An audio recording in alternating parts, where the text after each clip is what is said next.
Expert ইংলিশের পক্ষ থেকে সবাইকে সুস্বাগতম জানাচ্ছি আজকের ফ্রি লাইভ ক্লাসের আয়োজনে 14তম শিক্ষক নিবন্ধন প্রত্যয়ন পরীক্ষা স্কুল পর্যায়ে 2017 সালে আসা এই প্রশ্নের ইংরেজি অংশের প্রশ্ন সমাধান এবং বিশ্লেষণ হবে।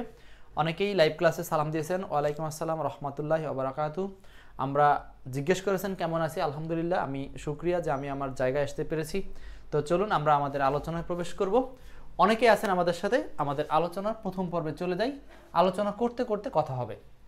সো আমাদের আলোচনায় থাকবে আজকে এই শিক্ষক নিবন্ধনের প্রশ্নটা বিশ্লেষণ করব এবং একই সাথে আমি আপনাদেরকে একটা এই যে এই গবেষণাটাকে বিশ্লেষণ করে দেখাবো যে মোট 25টি প্রশ্নের মধ্যে এই যে কোন অধ্যায় থেকে কয়টা প্রশ্ন আসছে, আমরা কোন অধ্যায়গুলো পড়ব, কোন অধ্যায়গুলো বাদ দিব, এই সমস্ত বিষয় নিয়ে বিস্তারিত কথা হবে।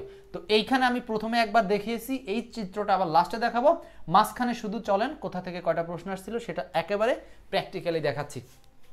সো দেখেন phrasal verb 01, how did you came by you must watch. Here come by শব্দের মানে কি? ওকে, আচ্ছা আচ্ছা, সাগরিকা ছিলেন, নক দেন নাই, নক দিলেই হতো, নক দিলে সাক্ষাৎ করার সময় পেলে হয়তো করতাম, যদিও দুই একের নক থেকে আমি সময় পাইনি।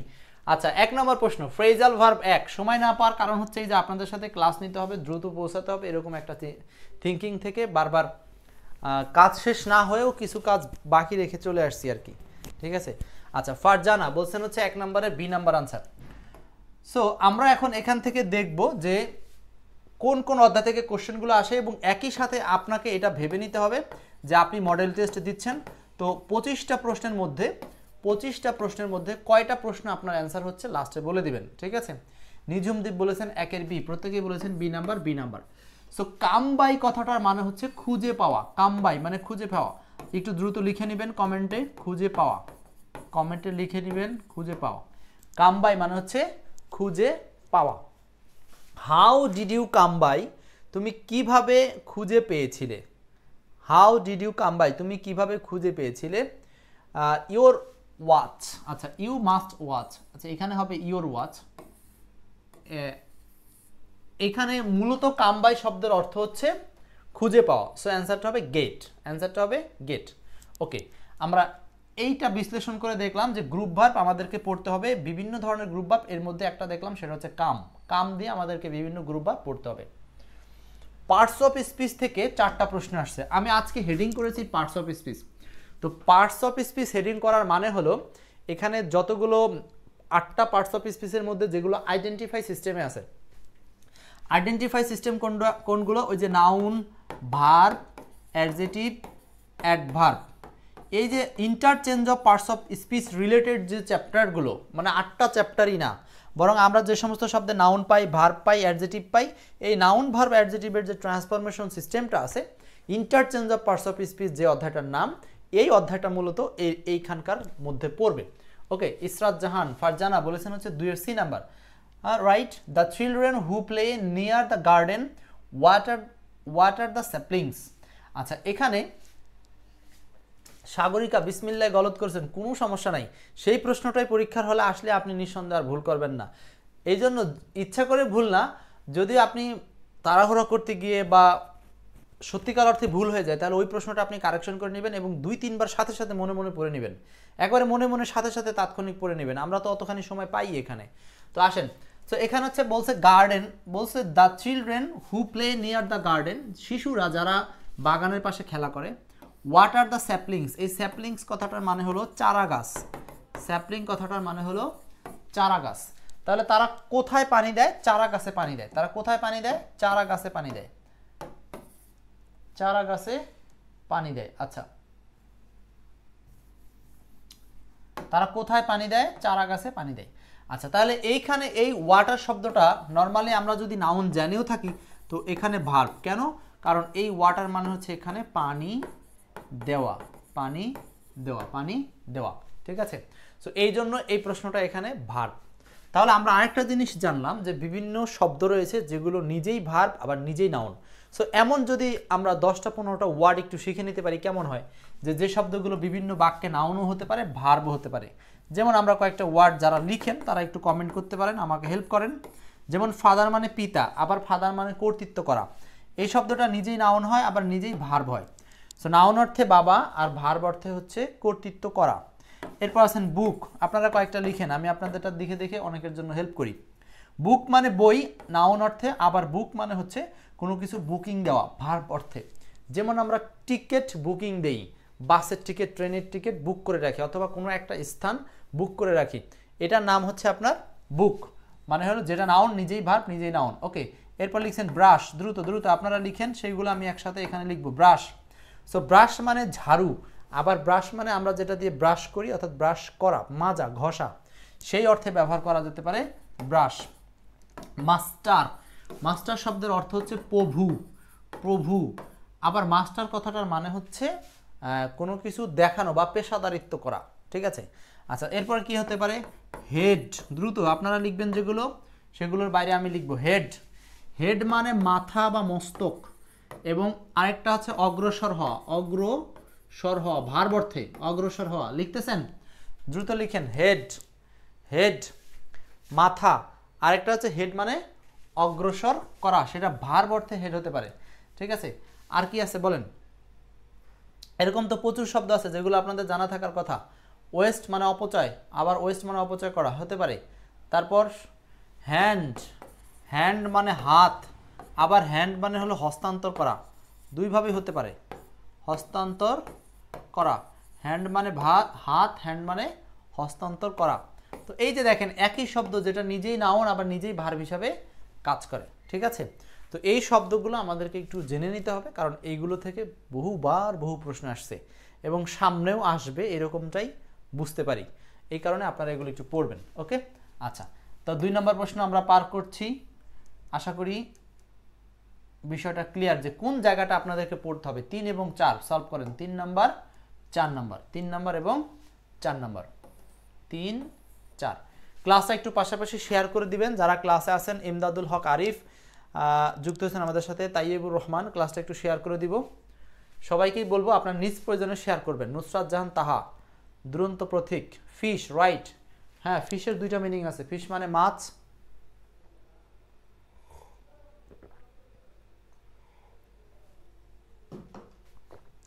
তিন নাম্বার 4 নাম্বার।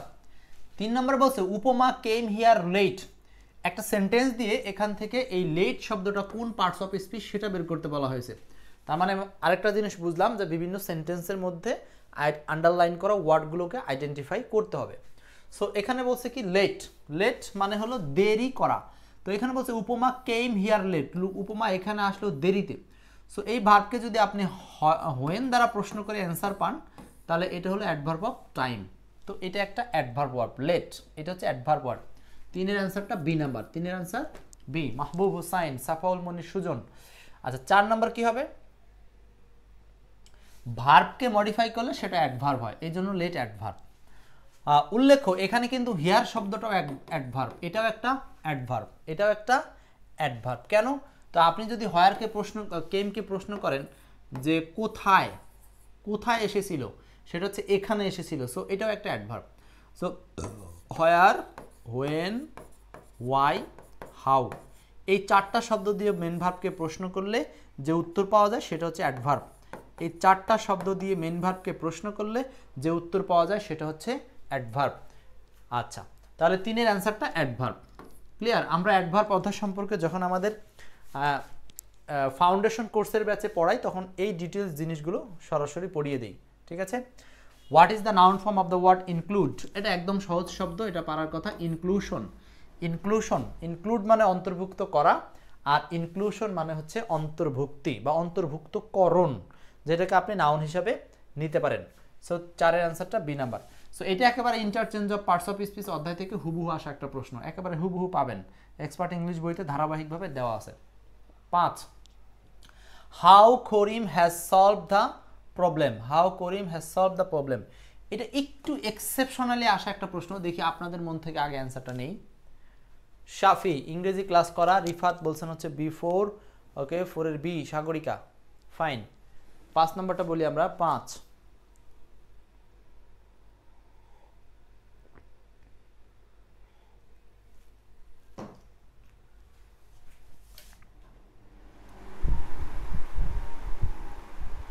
যে পাখি মায়া বোঝে না, না রে তারে মায়া করতে।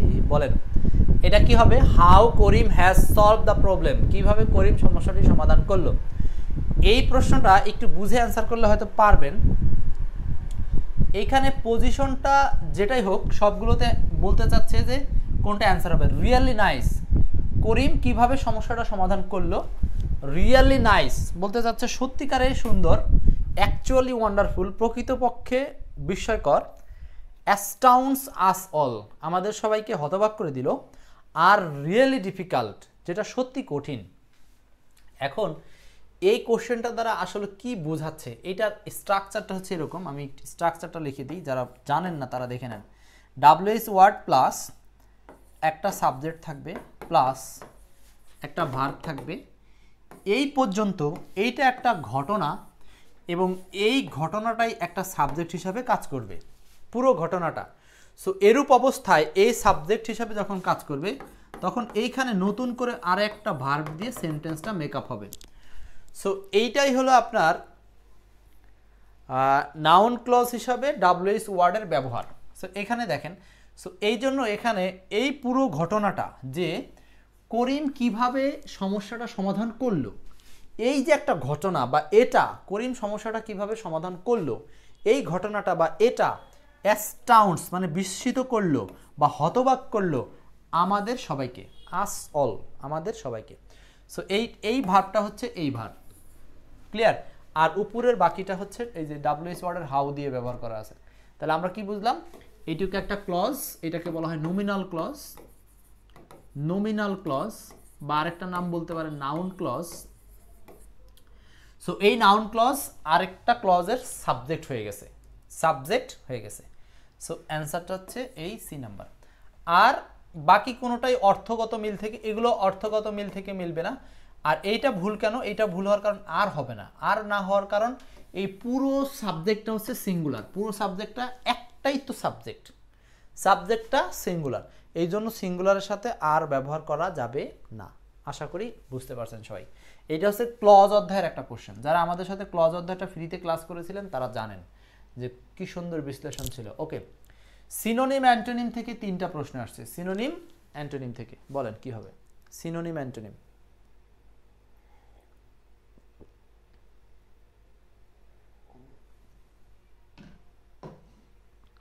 আশিকুর রহমান আশিক, নুসরাত জাহান তাহা, শুভ শেফা।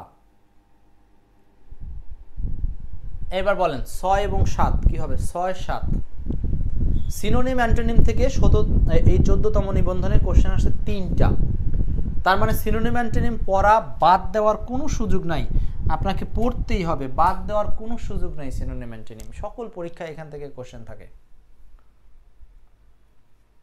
সিনোনিম অ্যান্টোনিম থেকে 3টা প্রশ্ন আসছে, 3টা। নাদিয়া নুসরাত 6 এর 1, লিজামনি 6 এর 1। আচ্ছা দেখি কি হয়। 6 7 দুইটা প্রশ্ন কি হয় অ্যান্সার।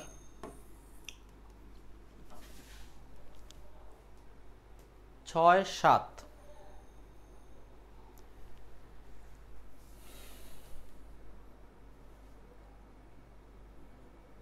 সাদিয়া জোনাকি বলছেন 5 এর C. 6 the word ambiguous, ambiguous কথাটার মানে কি। এই বাই কথাটার মানে আমরা অনেক জায়গাতে দেখি দুই বুঝায়, দুই।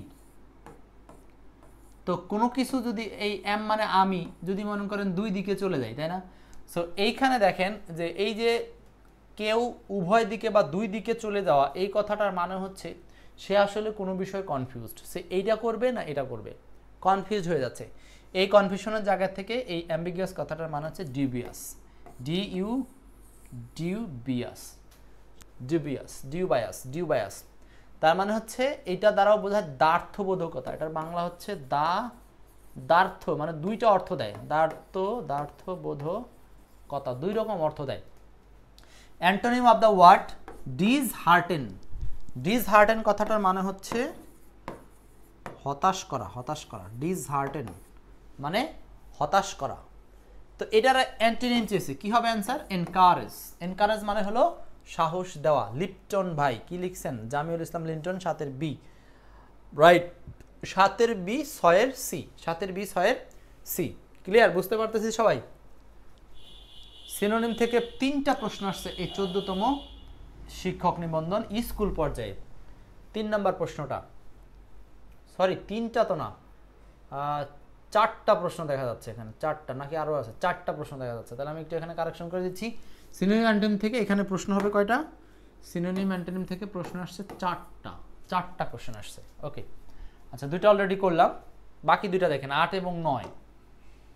8-9 মোট 25টি প্রশ্নের গবেষণা হবে কিন্তু। সাফি, আখি আক্তার মিনা, জয়নাব জোনাকি। আচ্ছা, যারা ক্লাস করছেন একটু ক্লাসটা শেয়ার করে নেবেন, কারণ আপনাদের শেয়ারের মাধ্যমে অন্যরা যখন জানবে জিনিসটা যে আমরা প্রতিদিন রাত 10টার সময় এই যে কষ্টগুলো করি, তো সবার জন্যই তো করি, সবাইকে নিয়েই কষ্ট করি। দেখেন যে আপনার সাথে যারা ক্লাস করছে তারা আসলে কতটুকু পারছে।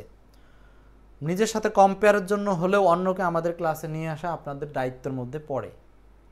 ওকে, লিপটন বলছেন 9-এর ডি। 8-9 দুটাই বলেন, 8 এবং 9 দুইটাই বলি একটু। 8 এবং 9 দুইটাই বলার চেষ্টা করি। 8-9।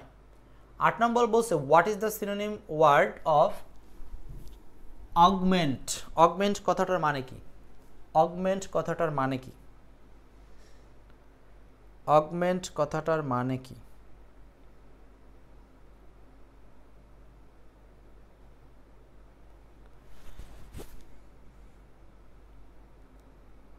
অগমেন্ট কথাটার মানে কি? এবং আরেকটা হচ্ছে the synonym of the word abandon. দেখেন এটা কিন্তু মডেল টেস্ট চলছে, আমি আপনাদেরকে সলভ করছি বা বিশ্লেষণ করে দিচ্ছি, পাশাপাশি আপনারা নিজেদেরকে যাচাই করার জন্য মনে করেন একটা নিবন্ধনের পরীক্ষার প্রশ্ন পরীক্ষা দিচ্ছেন। কততম? 14তম পরীক্ষা দিচ্ছেন, লাইভ এক্সাম দিচ্ছেন। ফারজানা বলছেন হচ্ছে 8-এর বি নাম্বার।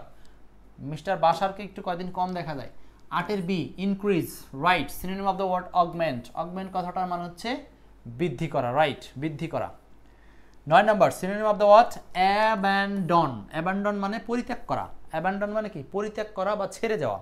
এটাও সিনোনিম চেয়েছে, সে অ্যান্সার হচ্ছে পরিত্যাগ করা বা ছেড়ে যাওয়া অর্থে লিভ হবে অ্যান্সার। লিভ, পরিত্যাগ করা বা ছেড়ে যাওয়া। 8 এবং 9 বুঝতে পারছি সবাই? ওকে, হ্যাঁ, কার কয়টা হচ্ছে লিখে রেখেন, ক্লাস শেষে আমাকে জানান। ট্রান্সফরমেশন অফ সেন্টেন্স থেকে 4টা প্রশ্ন আসছে। এই যে যারা শিক্ষক নিবন্ধন পরীক্ষা দিবেন তাদেরকে আমি বহুবার বলেছি ট্রান্সফরমেশন এই পার্টে যতগুলো অধ্যায় আছে সবগুলো পড়তে হবে। তো ট্রান্সফরমেশনে আসলে কি কি অধ্যায়গুলো থাকে এটা আপনারা অনেকে জানেন, যে ওই যে অ্যাসার্টিভ থেকে শুরু করে interrogative, exclamatory, simple, complex, compound, তারপর হচ্ছে positive degree, comparative degree, superlative degree, তারপর ডিরেক্ট ন্যারেশন, ইনডিরেক্ট ন্যারেশন, এরপরে ভয়েস চেঞ্জে অ্যাক্টিভ থেকে প্যাসিভ, তারপরে অ্যাফার্মেটিভ সেন্টেন্স থেকে নেগেটিভ সেন্টেন্স। এই যে এইগুলোকে আমি বলতেছি হচ্ছে ট্রান্সফরমেশন। তো ট্রান্সফরমেশন মানে এক ধরনের বাক্য থেকে আরেক ধরনের বাক্যে রূপান্তর। এই জিনিসগুলো আমাদেরকে একটু বেশি পড়তে হবে, ঠিক আছে? আচ্ছা, তো এর দিক থেকে 10 নম্বর প্রশ্ন বলছে I saw him going to market. আমি তাকে বাজারে যেতে দেখলাম। এটাকে তৈরি করতে বলা হয়েছে কম্পাউন্ড। তো কম্পাউন্ড তৈরির ক্ষেত্রে আমাদেরকে যে কয়েকটা লিঙ্কার বা কনজাংশনের বিষয় মাথায় রাখতে হবে কম্পাউন্ডের জন্য। কম্পাউন্ড মানে হলো ওই সেন্টেন্সে ফ্যান বয়েজ নামক ওয়ার্ডগুলো থাকবে। এতে হলো ফর, দ্রুত যারা জানেন লিখতে পারেন। এতে হচ্ছে অ্যান্ড, এনতে হচ্ছে নর, বিতে হচ্ছে বাট, ওতে হচ্ছে অর, ওয়াইতে হচ্ছে ইয়েট, এসতে হচ্ছে সো। এই যে অ্যান্ড অর, নর, but, so, yet, for, and or, নর, বাট, সো, ইয়েট, ফর, এই কনজাংশনগুলো যদি আমরা কোনো সেন্টেন্সের মধ্যে বিদ্যমান রাখতে পারি তবে সেটার নাম হলো কম্পাউন্ড সেন্টেন্স। সেটার নাম কম্পাউন্ড সেন্টেন্স। উল্লেখ্য এইগুলোর পর একটা ক্লজ থাকবে, এগুলোর পর একটা ক্লজ থাকবে। সো অ্যান্ড অর, নর, বাট, সো, ইয়েট, ফর, এখানে কোথায় আছে এরকম কিছু? অ্যান্ড আছে এখানে, হু হবে না, হু থাকলে কমপ্লেক্স। এখানে কোনো কনজাংশনই নাই। এখানে একটা হুইস আছে, হুইস থাকলে কমপ্লেক্স। সো খুব সহজেই কিন্তু আমরা অ্যান্সারটা পেয়ে গেলাম। এই নাম্বার আই স হিম, আমি তাকে দেখলাম, অ্যান্ড এবং হি ওয়াজ গোয়িং টু মার্কেট, এবং সে বাজারে যাচ্ছিল, সে বাজারে যাচ্ছিল।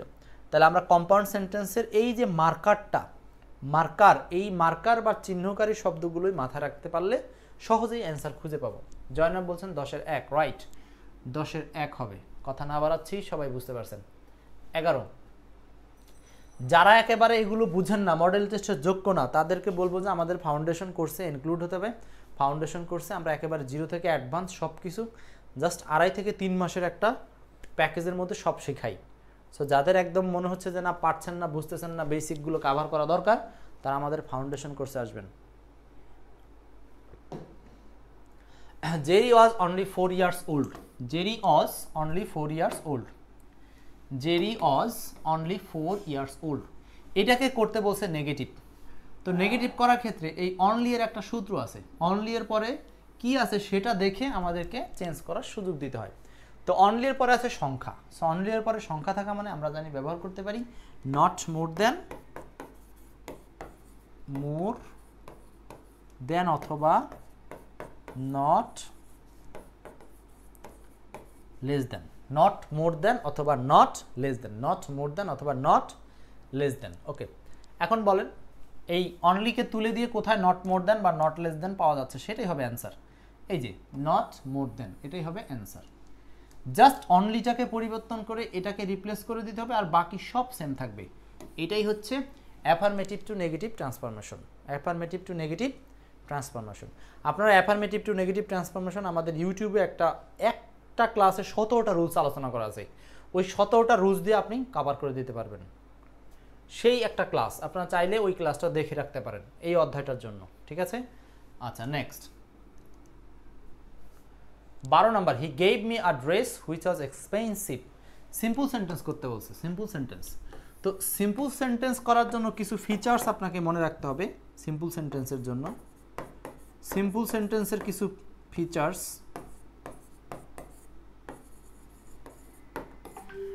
কোনো কনজাংশন থাকবে না, বাক্যে কি থাকবে না, কোনো কনজাংশন থাকে না।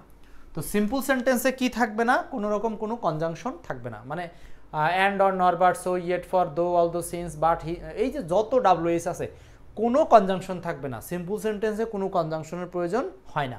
তার মানে সেই সেন্টেন্সে একটা সাবজেক্ট একটা ফাইনাইট ভার্ব থাকে, একটা সাবজেক্ট এবং একটা ফাইনাইট ভার্ব বিদ্যমান থাকে। সো এইরকমটা কোথায় আছে, যেগুলো নাই সেগুলোকে আগে আপনি মাইনাস করে দেন। যেমন এখানে অ্যান্ড দিয়ে সেন্টেন্স করা আছে, এটা হবে না। আচ্ছা, এখানে he gave me a dress expensive, he gave me a expensive dress, answer হবে সি নাম্বারটা। আচ্ছা, ডি নাম্বার ভুল কেন, he gave me an expensive dress, an oh right, তো অ্যানই তো হবে, এ হবে না, সরি, এটাও ভুল। ডি নাম্বার আনসার, আর্টিকেলের কারণে এটাও ভুল। আর এইটা ভুল কেন, এ ড্রেস এক্সপেন্সিভ এটাকে বলা হয় অর্ডার অফ অ্যাডজেটিভ। ওখানে অর্ডার অফ অ্যাডজেটিভে ভুল আছে, order of adjective. Order of adjective কী জিনিস, যখন কোনো নাউনের সামনে অ্যাডজেটিভগুলো আসে তখন তাদেরকে নির্দিষ্ট একটা সিরিয়ালে সাজাতে হয়। সিরিয়ালটা কি, সিরিয়ালটা হচ্ছে প্রথমে হবে আর্টিকেল প্লাস আদার অ্যাডজেটিভগুলো হবে প্লাস নাউন হবে। তো এখানে যেটা করছে, এ দিছে আর্টিকেল, পরে দিছে নাউন, তারপরে দিছে অ্যাডজেটিভ। সো এখানে ভুল আছে, ঘুরাই দিতে হবে। অ্যান এক্সপেন্সিভ ড্রেস, আগে আর্টিকেল পরে অ্যাডজেটিভ তারপরে হচ্ছে নাউন। সো অ্যান্সারটা হচ্ছে 4 নম্বর। 4 নম্বর দেখেন, একটা জিনিস শেখাতে গেলে কত জিনিস আসে।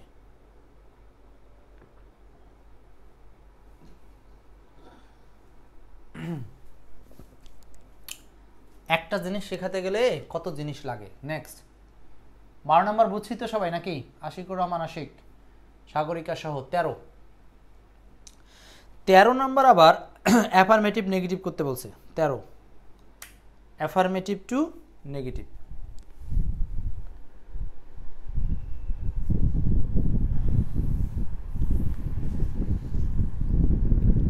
শ্রাবণের মেঘগুলো ঘুরে ফিরে আকাশে,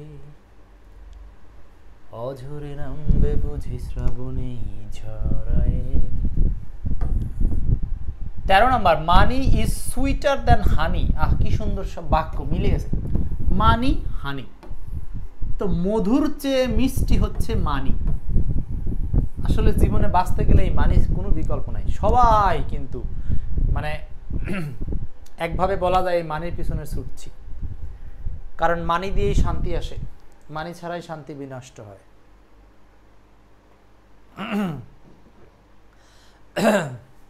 কি ব্যাপার। লিপটন 13, এই যে এটাকে নেগেটিভ করতে বলা হয়েছে। তো ডিগ্রির ক্ষেত্রে নেগেটিভ করার সময় যেটা করতে হয় সেটা হচ্ছে কম্পারেটিভ ডিগ্রিগুলোকে যদি আমরা নেগেটিভে চেঞ্জ করতে চাই তাহলে আমাদেরকে নর্মালি ওই পরের সাবজেক্টটা আগে আনতে হবে। পরের সাবজেক্টটাকে হানি, তো হানিকে কয় জায়গায় আগে আনা আছে? এ আর ডি, এই দুটোর মধ্যে অ্যান্সার হবে হানি ইজ নট। কম্পারেটিভ যেটা আছে সেটাকে কম্পারেটিভ রাখতে পারবো না, সেটাকে পজিটিভ ডিগ্রিতে রূপান্তর করে দেব। এই honey is not so sweet as money, তার মানে হচ্ছে হানি মানির মতো এত মিষ্টি না। এটাকেই ঘুরিয়ে বললে মানিটাই হচ্ছে বেশি মিষ্টি বা মানিটাই হচ্ছে বেশি প্রয়োজনীয়, বা মানে সুইটটা এখানে মিষ্টি অর্থে না বুঝলেও আমরা এখানে প্রয়োজনীয় অর্থে নিতে পারি। আচ্ছা, তাহলে এটা অ্যান্সার হচ্ছে 11 অ্যান্সার এ নাম্বার, সরি 13 অ্যান্সার এ। ওকে, চলছে 14তম শিক্ষক নিবন্ধন 2017 সালের প্রশ্ন বিশ্লেষণ। নেক্সট বয়েস থেকে একটা প্রশ্ন আসছে, বয়েস 14 নাম্বার, বলেন তো তাবাসসুম ফাতিমা 14 বয়েস থেকে একটা কোশ্চেন আসছে, বয়েস। রীতা আক্তার, যারা ক্লাসটা শেয়ার করেন নাই সবার কাছে একটা করে শেয়ার ডিমান্ড করছি, অন্তত একটা শেয়ার করেন।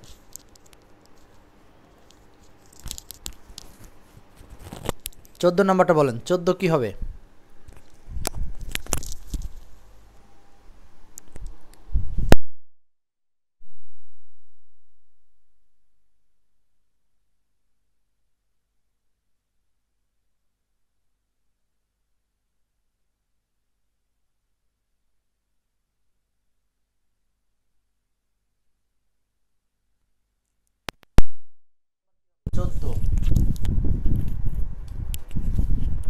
চোদ্দের বলছেন হচ্ছে ডি, বাসার বলছেন 14 কি হবে? কেন 14 নাম্বারটা পারার কথা অনেকেরই। দেখেন এখানে প্রথম কথা হচ্ছে 14 নম্বর প্রশ্নটা বলছে help her solve the problem. এখানে দুইটা অবজেক্ট আছে, তো 14 নম্বর অ্যান্সার হচ্ছে ডি নাম্বার। এখন এই যে হার আছে না, হার অবজেক্ট, এটাকে পরিবর্তন করে সাবজেক্ট সি করা হয়েছে। সো আপনি সি এর দিকে যেতে পারেন, এই একটা অ্যান্সার, এই অ্যান্সার। এখন এই দুটোর মধ্যে সমস্যা কি? Was helped solved, to solve, them problem, the problem. Them তো আসার কোনো সুযোগ নাই ভাই, তো দেম তো আগেই বাদ। সো অ্যান্সারটা হচ্ছে ডি নাম্বার। আরেকটা বিষয় হচ্ছে এখানে টু বসার কারণ হলো এটা প্যাসিভ মুডে যখন পাশাপাশি দুইটা ভার্ব বসাবেন, তো দুইটা ভার্ব তো আর একসাথে পাশাপাশি বসবে না, অবশ্যই দ্বিতীয় ভার্বটাকে নন ফাইনিট করে তৈরি করতে হবে। তো নন ফাইনিট সিস্টেম করতে গেলে অবশ্যই সেটাকে ইনফিনিটিভ বা জিরান বা পার্টিসিপল কিছু একটা লাগবে, তো এটাকে ইনফিনিটিভ করে ব্যবহার করা হচ্ছে। আসলে এটার জন্য কোনো রুলস বা স্ট্রাকচার মুখস্থ করার কিছু নাই, জাস্ট জিনিসটাকে আপনার ছোট ছোট কিছু নিয়মের মধ্যে কম্পেয়ার করলে সঠিক উত্তরটা চলে আসে। সো 14 অ্যান্সার হচ্ছে D. Next 15 Rome was not built in a day. ও ভয়েস চেঞ্জ থেকেও তো দুইটা কোশ্চেন আসছে, এখানেও তো রিচার্জটা লেখা হয়নি, দুইটা কোশ্চেন আসছে। Next 15 Rome was not built in a day. Rome একদিনে নির্মাণ হয় নাই, খুব ভালো, হ্যাঁ কি সুন্দর কথা। এটা হচ্ছে অ্যাক্টিভ। ইতালির রোম আমার একটা স্বপ্নের শহর, যদি কোনোদিন পারি, সম্ভব হয় ইনশাল্লাহ ইতালিতে যাব। জানি না ততদিনে সামর্থ্য আসবে কিনা, চেষ্টা তো করব।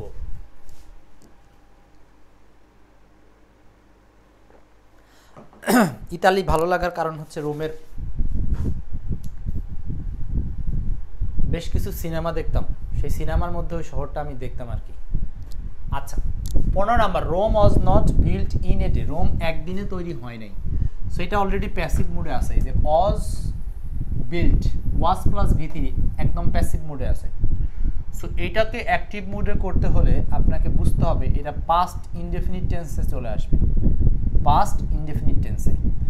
আরেকটা বিষয় হচ্ছে পাস্ট ইনডেফিনিট তো নেবেন, ঠিক আছে, এখন অবজেক্টকে সাবজেক্ট তৈরি করতে হবে, যেহেতু অ্যাক্টিভ প্যাসিভ ভয়েসের বিষয় অবজেক্ট সাবজেক্ট হয়। সো যে সমস্ত সেন্টেন্সে অবজেক্ট খুঁজে পাওয়া যায় না সে সমস্ত সেন্টেন্সে বাক্যের অর্থ অনুসারেই একটা অবজেক্ট উজ্জ্ব থাকে ধরে নিতে হয়, এবং সেই উজ্জ্ব থাকা অবজেক্টটাকেই সাবজেক্ট বানাতে হয়, ঠিক আছে। আচ্ছা, তো 15 আনসার হচ্ছে রোম কারা নির্মাণ করবে? রোমান্সরা। তাহলে the Romans did not build Rome, Rome নির্মাণ করে নাই ইন এ ডে, একদিনে। এটা অ্যাডভার্ব, এটা অ্যাডভার্বের মাথা চলে গেল। আর এইটা হচ্ছে পাস্ট ইনডিফিনিট টেন্সের নেগেটিভ প্যাসিভ, তো এটাই পাস্ট ইনডিফিনিট টেন্সের অ্যাক্টিভ স্টাইল, ঠিক আছে। নট বিল্ড, আর রোমটা কোথা থেকে গেল, এই সাবজেক্ট টু অবজেক্টের পজিশনে গেল। আর এখন এই রোমান কোথা থেকে আসলো, রোমান আসলো এইখানে, হলো উজ্জ ছিল by Romans, by the Roman, by the Romans, এই কথাটা ওখানে উজ্জ ছিল যে Rome was not build by the Roman in a day, একদিনে রোমানদের দ্বারা রোম তৈরি হয়নি, সেটাকে আমরা ঘুরিয়ে লিখলাম, ঠিক আছে। সো এরকম করে কিন্তু বিভিন্ন সেন্টেন্সে অবজেক্ট সাবজেক্ট দুইটাই উজ্জ থাকতে পারে, সেই উজ্জ থাকা অবজেক্ট সাবজেক্টকে আমাদের জায়গা মতো অর্থ অনুসারে ব্যবহার করতে হবে, ঠিক আছে।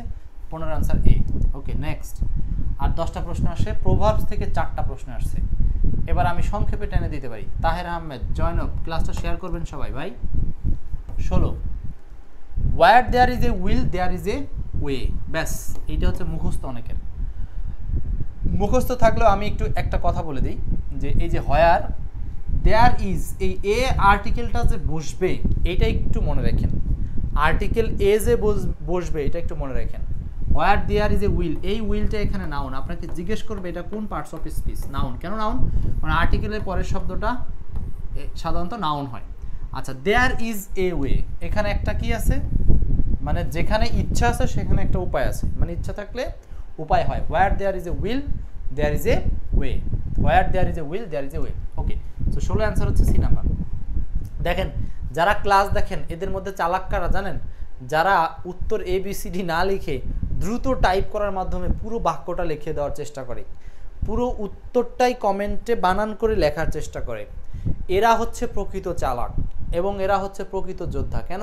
কারণ তাদের নিঃসন্দেহে পরীক্ষার হলে রাইটিং স্কিল বাড়বে এবং ওই জিনিসটা ভুল হওয়ার সম্ভাবনা কম হবে। কারণ আপনি ব্রেনকে যত আঘাত করবেন, ব্রেন তত আঘাতে আঘাতে পরিপক্ক হবে। আপনি ব্রেনকে আরাম দিবেন, ব্রেন শুধু সাইলেন্ট মোডে ঘুমাবে, ঠিক আছে। এই জন্য আপনাকে এই জিনিসগুলো ফলো করতে হবে। আমি তো বারবার বিভিন্ন টিপস বলি আপনাদের।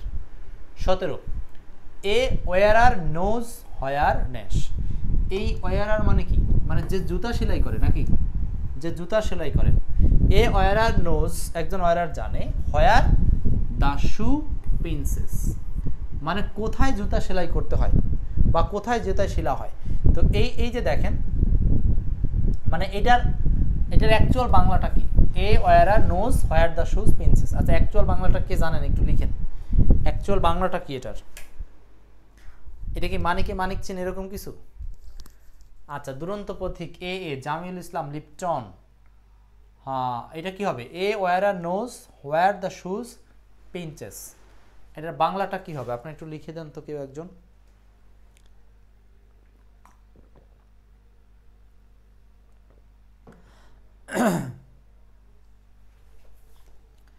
বাংলাটা একটু লিখে দেন। আচ্ছা, ক্লিয়ার? তা 17 অ্যান্সারটা হচ্ছে C number, 17 answer C. Next চলে যাব 18 নম্বর প্রশ্নে। 18, 19 একসাথে সলভ করেন। 18, 19, a dash in time saves time, খুব গুরুত্বপূর্ণ। দেখেন, একটা সময় ছিল যে প্রবাদ কি বলতো যে বাংলা থেকে ইংলিশ কি হবে, ইংলিশ থেকে বাংলা কি হবে। তো মনে যার জ্বালা সেই বুঝে, আচ্ছা মানে যার জ্বালা সেই বুঝে, রাইট রাইট, যার দুঃখ সেই বুঝে। আচ্ছা, 18 আর হলো 19, এই যে প্রবাদগুলো দেখলেই বোঝা যায় যে আগের মতো আর এখন বাংলা থেকে ইংলিশ করো, ইংলিশ থেকে বাংলা করো এমনটা চাচ্ছে না, চাচ্ছে কি বিভিন্ন শূন্যস্থান স্টাইলে। তো শূন্যস্থান স্টাইলে চাওয়া মানে আপনাকে অবশ্যই প্রত্যেকটা প্রবাদকে আপনার গ্রামার বিশ্লেষণ করে পড়তে হবে। সো এই কারণেই কিন্তু আমরা আমাদের কোর্সের মধ্যে একটা কোর্স লঞ্চ করেছি যেটার নাম হলো ভোক্যাব চ্যালেঞ্জ কোর্স। ওইখানে এই মেমোরাইজিং অধ্যায়গুলোর মধ্যে বিশ্লেষণ করে করে আমরা দেখাই। সো চাইলে যারা এখনও ওই ভোক্যাব কোর্সে নাই, ইনক্লুড হওয়ার সুযোগ থাকলে ইনক্লুড হয়ে যাবেন, ঠিক আছে। টাকা না থাকলে, গরিব মানুষ হলে আমার কাছে বললেন, এমনিতে করাবো, কিন্তু আর টাকা থাকলে 350 টাকা দিয়ে আয়সা ভর্তি হয়। A dash in time saves time, এটা অ্যান্সার হবে হচ্ছে এ স্টিচ, STITCH। কে বলতে পারেন এই স্টিচ মানে কি? STITCH। কোনো একদিন দেখবেন যে আপনার পরীক্ষায় একটা প্রশ্ন আসছে, স্টিচ শব্দের অর্থ কি? স্টিচ শব্দের অর্থটা কি? আবার এই স্টিচের অনেক সময় বানানটাও চেঞ্জ করে দেয়, একজন লিখছেন, সুন্দর সুন্দর সুন্দর কথা লিখছেন। আচ্ছা, তাহলে এইখানে হলো এই স্টিচ ইন টাইম, এই স্টিচ মানে হলো খোঁচা, খোঁচা খোঁচা, বুঝেন, খোঁচা।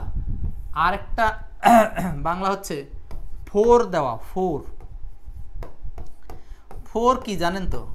মানে ওই যে কাঁথা সেলাইয়ের সময় এরকম করে একটা সুই দিয়ে গাঁথ নিয়ে আসে না, এটার নামই হলো ফোর। বুঝার তো কথা, ঠিক আছে। স্টিচ মানে ফোর দেওয়া, এই স্টিচ মানে একটি ফোর, ইন টাইম যথাসময়ে, সেভস নাইন মানে বিপদের বা পরবর্তী সময়ের 9টা খোঁচাকে কম দিতে সাহায্য করে। মানে হচ্ছে 9টা খোঁচা কম দেওয়া লাগে বা 9 বারের কষ্ট কমে। মানে আপনি যদি এটা সাধারণ প্রাকৃতিক অর্থেই দেখেন, আপনার বাসার মশারিটা একটু ছিঁড়ে গেছে, আপনি যদি সেটাকে সংশোধন না করেন, দেখবেন যে পরে একটা সময় সেটা অনেক বড় ক্ষত হয়ে যায়। ঠিক একইভাবে আপনার দেহের জীবনের অনেক জায়গাতে ছোট ছোট সমস্যাগুলো ছোট অবস্থাতেই এটাকে নির্মূল করতে হবে, না হলে ওইটা পরবর্তীতে সময় পার হয়ে গেলে ওইটা সংশোধনের জন্য অনেক কিছু পোহাতে হয়। বুঝতে পারছেন?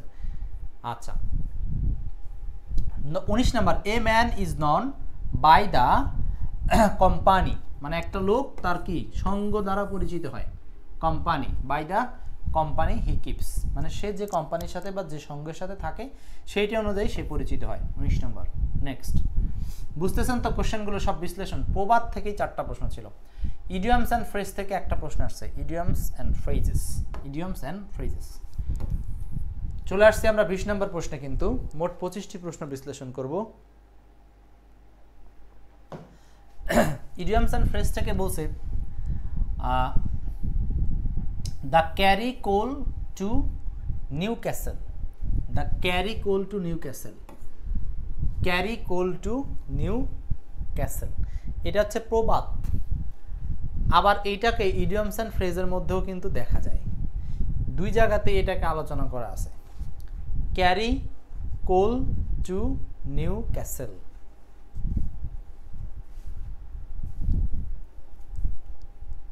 তেলে মাথায় তেল দেওয়া, তাই তো? 20-এর অ্যান্সারটা হচ্ছে 2 নম্বর। নেক্সট, 21, সাবজেক্ট ভার্ব এগ্রিমেন্ট থেকে একটা কোশ্চেন আসছে, subject verb agreement, subject verb agreement. Farzana, net চলে গেছিল, আবার তো আসছেন, ঠিক আছে, ধন্যবাদ। রিতা, সাবজেক্ট ভার্ব এগ্রিমেন্ট থেকে একটা প্রশ্ন দেখা যায়, দ্রুত মডেল টেস্ট হচ্ছে কিন্তু আপনার পরীক্ষা হচ্ছে। 21 নম্বর, অর্থিতা, তাই তো বানানটা নাকি? অর্থিতা, কি সুন্দর নাম। As well as Abhinibesh, to be attending the party. যদি কোথাও এভাবে আপনারা ব্র্যাকেটের মধ্যে টু বি পান, তাহলে ব্র্যাকেটের মধ্যে টু বি কথাটার মানে হলো আপনি বি ভার্ব ইউজ করবেন। যদি টু ডু থাকে তাহলে আপনি ডু ভার্ব ব্যবহার করবেন, যদি টু হ্যাভ থাকে তাহলে হ্যাভ ভার্ব ব্যবহার করবেন। খুব গুরুত্বপূর্ণ একটা কথা মাথায় রেখেন, ব্র্যাকেটে যদি ওরকম করে দিয়ে দেয় তো টু বি মানে আপনাকে ব্যবহার করতে হবে am, is, are, was, were, যে কোনো একটা উত্তর হবে। টু ডু, টু ডু মানে এই এম, ইজ, আর, ওয়াজ, আর, অথবা হ্যাভ ভার্ব মানে কি? হ্যাভ ভার্ব মানে হ্যাভ, হ্যাজ, হ্যাড। এই হ্যাভ ভার্ব, ডু ভার্ব ছাড়া অন্য যত সব ভার্ব আছে তাদের নাম হলো ডু ভার্ব, ঠিক আছে? আমার এখন বলছে কি বি ভার্ব, তো টু বি ভার্ব বা বি ভার্ব। বি ভার্ব হচ্ছে এম, ইজ, আর, ওয়াজ, আর এর মধ্যে যেগুলো অপশন আছে। এম, ইজ, আর, এটা হ্যাভ ভার্ব হবে না, আগেই বাদ দিলেন, ঠিক আছে? আর বিন তো একা একা ভার্বের 3 নাম্বার ফর্ম আসবে না।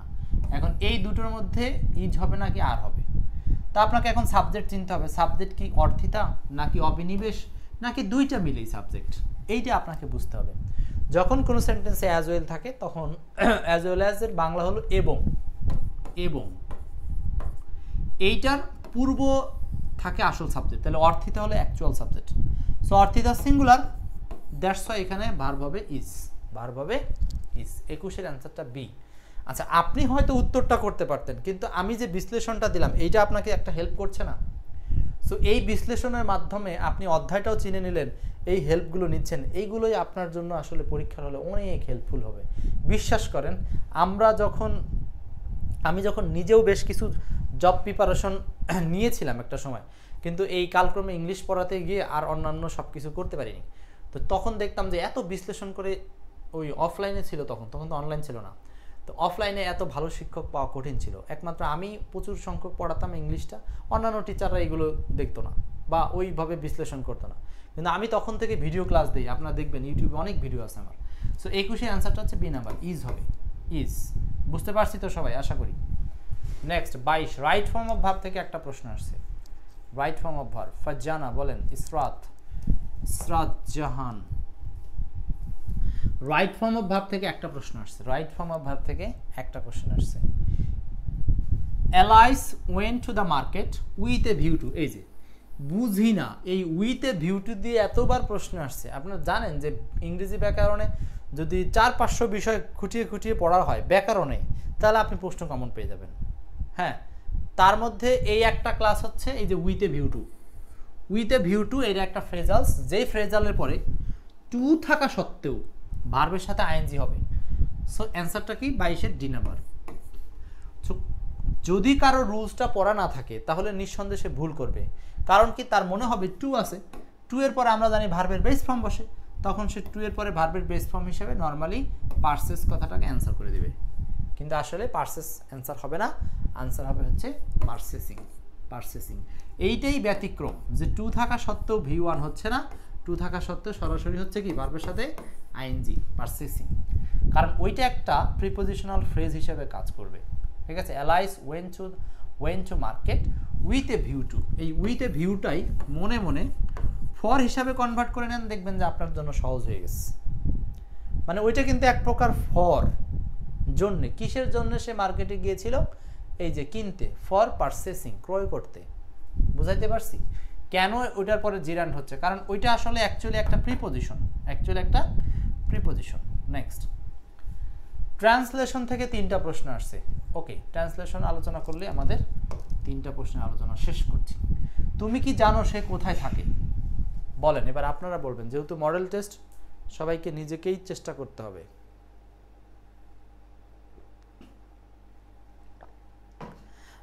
গতদিন আমাকে এক শিক্ষক বলেছেন যে আমি এই যে প্রতিদিন আপনাদেরকে যে এই একটা করে ফ্রি ক্লাস দিই, অবশ্য ওনারা বুঝে যে একটা ফ্রি ক্লাসের কষ্ট কি, আপনারা হয়তো অনেকে জানেন না যে এই কোশ্চেনটা কালেকশন করে অ্যান্সার রেডি করে এইভাবে সাজানো, এটা তো সাজাইতে সময় লাগে, এই বোর্ডের স্টাইলে সাজাইতে হয়। তো সাজানোর জন্য আমার অফিসে একজন আছে, সে 4-5 ঘন্টা কাজ করে, তারপরে আমাকে আধা ঘন্টা 1 ঘন্টা দেখতে হয় যে সাজানো ঠিক আছে কিনা। তো এই কাজগুলো করে প্রতিদিন যে লাইভ নেই, এটা নিয়ে স্যার আমাকে বললো যে আলিম, তুমি যে এত কিছু দিচ্ছ স্টুডেন্টকে, স্টুডেন্ট যখন বিনা পুঁজিতে সব পেয়ে যাবে তখন তো তোমার কাছে অর্থ দিয়ে কোনো কিছু নেবে না। আমি তখন তার কথার কোনো জবাব দিইনি, তবে আমার কাছে মনে হয়েছে যে না, স্টুডেন্ট যদি এইখানটাতে এত সুন্দর জিনিস পায় তাহলে পেইড কোর্সে তারা আরও ভালো জিনিস পাচ্ছে, সেটার জন্য হলে স্টুডেন্ট আসবে। সো স্টুডেন্ট আমার কাছে না আসলে আমি বেঁচে থাকার মতো একটা অবলম্বন আমার নর্মালি আছে। সো আমি এটা নিয়ে এত টেনশন করি না। সো আপনারা শিখতে থাকেন, এটাই আমার ভরসা, আপনার প্রতিনিয়ত ক্লাসে থাকেন, এটাই আমার ভালো লাগা। সো তুমি কি জানো সে কোথায় থাকে, তো ডু ইউ নো তো লাগবে, ডু ইউ নো, উত্তর এই 3টার মধ্যে ঘুরবে, এটা হচ্ছে না। হয়ার পার্থক্য কি, he lives, he is live, এই বুঝতেছেন এখানে গন্ডগোল আছে, আর হচ্ছে হি লিভস, এখন পার্থক্য হলো হি লিভস। খুবই সহজ, he subject third person singular, ভার্বের সাথে এস বাই এস হবে। So answer D number. So এটাকে বলা হয় হচ্ছে মাইনাস ফর্মুলা, মানে আপনি অপশনগুলো দেখে কিছু অপশনের ঝামেলা থাকবে, সেই অপশনগুলো আগে মাইনাস করে দিবেন, একদম বেসিক কিছু কমন রুলস দিয়ে। এই জিরো বেসিকটুকু যাদের নাই তাদের জন্য কিন্তু আমাদের ওই ফাউন্ডেশন কোর্সটাতে এনলিস্ট হতে হবে, সেখানে আমরা একেবারে জিরো বেসিক সংক্রান্ত বিষয়গুলো দেখাই। ঠিক আছে, সাগরিকা বলছেন আজকে কি পেইড ক্লাস হয়েছে? না বোন, আমি পেইড ক্লাস নেওয়ার সুযোগ পাইনি, আমি আসছি হচ্ছে 9:20 আমি আমার গন্তব্যে পৌঁছেছি। তো পেইড ক্লাসেরটা হবে কালকে বিকেল 5টায় নিব। হ্যাঁ, কালকে বিকেল 5টায়। আচ্ছা, 24, তোমার বাবা কি করেন? তোমার বাবা কি করেন, এটা অ্যান্সার হবে, আচ্ছা এটা আপনারা আগে বলেন তো দেখি কি হয়। তোমার বাবা কি করেন, তোমার বাবা কি করেন। আরেকটা জিনিস মনে রাখেন, এই যে ট্রান্সলেশন যেগুলো দেখাচ্ছি না, সো আমাদের 9 কোড অফ ট্রান্সলেশন বইটা 80 করে আসতে পারলো না, আসবে, আলোর মুখ দেখবে, সময় হয় না, প্রচুর কাজ। সো এই ট্রান্সলেশনও কিন্তু বিভিন্ন অধ্যায় ভিত্তিক হয়ে থাকে। সো এগুলো বিভিন্ন অধ্যায় ট্রান্সলেশন আপনাদের শিখতে হবে আস্তে আস্তে। তোমার বাবা কি করেন, what is your father, what is your father. And কেউ যদি হঠাৎ করে আপনাকে এই প্রশ্নটা করে, আপনি অনেক সময় থতমতো খেয়ে যাবেন, হোয়াট ইজ ইউর ফাদার মানে কি। এটা একটা স্পোকেনের ল্যাঙ্গুয়েজ মাত্র, যে হোয়াট ইজ ইউর ফাদার এর মানেই হচ্ছে তোমার পিতা কি করেন। এই বাক্যটা অনেক সময় আমাদের মাথায়, এই যে একবার দেখলেন 7 দিন পরে হয়তো আপনি ভুলে যাবেন যে এটার মানে হচ্ছে এরকম, হোয়াট ইজ ইউর ফাদার, তোমার পিতা কি করেন। সো এগুলো কমেন্টে লিখতে হয়, বুঝছেন, যে তোমার পিতা কি করেন, what is your father, what is your father, তোমার পিতা কি করেন, বা তোমার পিতার পেশা কি, তোমার পিতার কর্ম কি। এবং 25 আজকের আলোচনার সর্বশেষ প্রশ্ন, সে সাঁতরাতে জানে না। আপনাদের মধ্যে সত্যি সত্যি বলবেন কারা কারা সাঁতার কাটতে জানেন না। সাঁতার কাটা যেমন একটা ব্যায়াম, তেমন একটা আর্ট, তেমন একটা আত্মবিশ্বাস। লঞ্চে বা ফেরিতে বা সমুদ্র পথে যাতায়াতকালে ভয় লাগবে কম। আর যারা এই সাঁতার জানে না তাদের জন্য কলিজা খালি টিপু টিপু করবে। দুরন্ত পথিক ফারজানা 25-এর অ্যান্সারটা কি হবে, সে সাঁতরাতে জানে না। এই যে কোনো কাজ করতে জানা বা না জানা, এই অর্থে যখন এই নো ভার্বের আগমন ঘটে তখন সেখানে একটা অতিরিক্ত অপশন আনতে হয়, কিভাবে অর্থে, কিভাবে সাঁতরাতে জানে না বা জানে। এখন দেখেন, এই যে প্রথম কথা হচ্ছে সেন্টেন্সটা জানে না, নেগেটিভ সেন্টেন্স, তাহলে হি এর সাথে তো ডু নট হয় না, এটা আপনি নর্মালি আগেই বাদ দিলেন, ঠিক আছে। ডাজ হয়, ডাজ হয়, ডাজ হয়, আচ্ছা। He doesn't know, doesn't know, doesn't know. এরপর আমাকে হাউ টু এর আশ্রয় নিতে হবে। হাউ টু আছে কোথায়, এই সি নাম্বারে, এটা অ্যান্সার। আর বাকিগুলো ভুলা। হি does not know how to swim. এই যেমন সে সাঁতরাতে জানে না, সে পড়তে জানে না, he does not know how to read. হ্যাঁ, সে গাড়ি চালাতে জানে না, he does not know how to drive. সে শেখাতে জানে না, he does not know how to learn. Clear? So এইভাবে বিভিন্ন কাজ, যে কাজই হোক সেটা এখানে থাকবে। সেই কাজটা জানলে হি নো দিয়ে বলবেন, আর না জানলে বলবেন ডাজ নট দিয়ে, বা সাবজেক্ট অনুযায়ী ডু নট হতে পারে, সেটা সাবজেক্টের উপর নির্ভর করবে। তো 25-এর অ্যান্সারটা হচ্ছে সি নাম্বার। সো এই ছিল আজকের আলোচনায় আপনাদের সাথে পুরো 25টি প্রশ্ন 14তম শিক্ষক নিবন্ধনে আসা কোশ্চেনের বিশ্লেষণ, ঠিক আছে। আচ্ছা, এখন আমরা এইবার দেখি এই 25টা প্রশ্নের বিশ্লেষণ। এই যে এই চিত্রটা আপনাদেরকে দেখাতে চেয়েছিলাম, যে চিত্রের মাধ্যমে আপনি দেখে নেবেন যে আসলে কোথা থেকে কোন কোশ্চেনগুলো হয়েছে।